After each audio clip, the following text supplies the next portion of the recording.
Friends ఒక్కసారి ఊహించండి.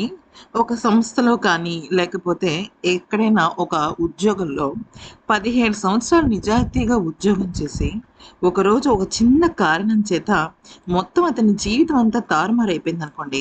అసలు పరిస్థితి ఎలా ఉంటుంది? ఒక చిన్న కారణానికి అతన్ని ఉద్యోగంలో నుంచి తీసేసి, అతని జీవితాన్నే పాడు చేసేస్తే మనకసలు బుర్ర తిరిగిపోతుంది. అవునా? ఈ కథ విన్నా, లేకపోతే ఏదైనా జరిగినా కూడా మనకి షాకింగ్‌గా ఉంటుంది. అసలిది కథ ఏంటి అంటే, ఇది నిజంగా జరిగిన ఒక స్టోరీ అనమాట. నిజంగా 17 సంవత్సరాల పాటు ఒక వ్యక్తి కష్టపడి పనిచేసి, తన కుటుంబాన్ని అదే చాలీ చాలని జీతంతో పోషిస్తూ వచ్చాడు. అసలేం జరిగింది అంటే, ఇక్కడ మీరు చూస్తున్న ఈ వ్యక్తి పేరు రంజిత్ కుమార్ హిమాంశు. ఇతను డిస్ట్రిక్ట్ రూరల్ డెవలప్‌మెంట్ ఏజెన్సీ అంటే డీఆర్‌డీఏలో కాంట్రాక్ట్ ప్యూన్‌గా పనిచేస్తూ ఉండేవాడు. అయితే 2005లో ఉద్యోగంలో చేరాడు. దాదాపుగా 17 సంవత్సరాల నుంచి ఎటువంటి చిన్న మచ్చ కూడా లేకుండా పనిచేస్తూనే ఉన్నాడు. కానీ 2022లో ఇతనికి సడెన్‌గా ఒక షోకాజ్ నోటీస్ వచ్చింది. అందులో ఆఫీస్‌లో కొన్ని వస్తువులను అనుమతి లేకుండా ఇంటికి తీసుకువెళ్తున్నాం అని ఆరోపించారు. కానీ ఆశ్చర్యకరమైన విషయం ఏంటంటే, ఆ నోటీస్‌లో అసలు ఎలాంటి వస్తువులు తీసుకువెళ్ళాడనే విషయం పైన స్పష్టత లేదు. అయితే కోర్టులో విచారణ జరుగుతున్నప్పుడు అసలు నిజం బయటపడింది. అతను తీసుకువెళ్ళింది కొద్దిగా టీ పొడి, అందరూ తినేసి వదిలేసిన బిస్కెట్లు. సాధారణంగా ఎలా ఉంటుందంటే, ఇటువంటి గవర్నమెంట్ ఆఫీసుల్లో కొన్ని చోట్ల మీటింగ్స్ అధికారులు మీటింగులు పెట్టుకున్నా, లేకపోతే అధికారుల కోసం ఏదైనా బిస్కెట్లు, టీ గట్రా ఇవ్వాలి అంటే రోజుకి ప్యూన్‌కి ఈ బిస్కెట్స్, ఈ టీ పొడి వాడుకోవాలని చెప్పేసి ఉంటుంది. ఒక ఖాతా లాగా ఉంటుందనుకోవచ్చు. అంటే ఫర్ ఎగ్జాంపుల్ బ్యాంక్‌లో స్టేషనరీ అనుకోండి. పెన్నులు, పుస్తకాలకు సంబంధించి ఒక అకౌంట్ ఉంటుంది. అంటే ఆ బ్యాంక్ వాళ్ళు వాడిన పెన్నులు గట్రా అన్నీ కూడా దానిలో మనం ఖాతా రాసుకుంటాం. అలాగే గవర్నమెంట్ ఉద్యోగంలో ఇట్లాగే ఒక బిస్కెట్స్‌కి, టీ పొడికి, వాటర్ బాటిల్స్‌కి ఇట్లాంటి వాటికి ఒక ఖాతా ఉంటుందనమాట. అయితే ఈ అధికారులు మామూలుగా ఒక ప్యాకెట్‌లోనో, లేకపోతే ఒక ప్లేట్‌లోనో బిస్కెట్స్ పెడితే ఒక 4, 5 బిస్కెట్లు తినేసి మిగతా 4, 5 బిస్కెట్లు అక్కడ వదిలేస్తారు. ఆ బిస్కెట్‌లని పాపం తను ఒక కవర్‌లో వేసుకొని, కొద్దిగా టీ పొడిని దానిలో వేసుకొని రోజు ఇంటికి తీసుకువెళ్తూ ఉండేవాడు. అయితే అలా కొన్ని రోజులు గడిపాడు.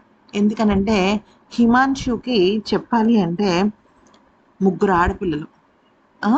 పెళ్లి కాని ఒక చెల్లెలు. కుటుంబం చాలా అంటే చాలా పేదరికంలో ఉంటుంది.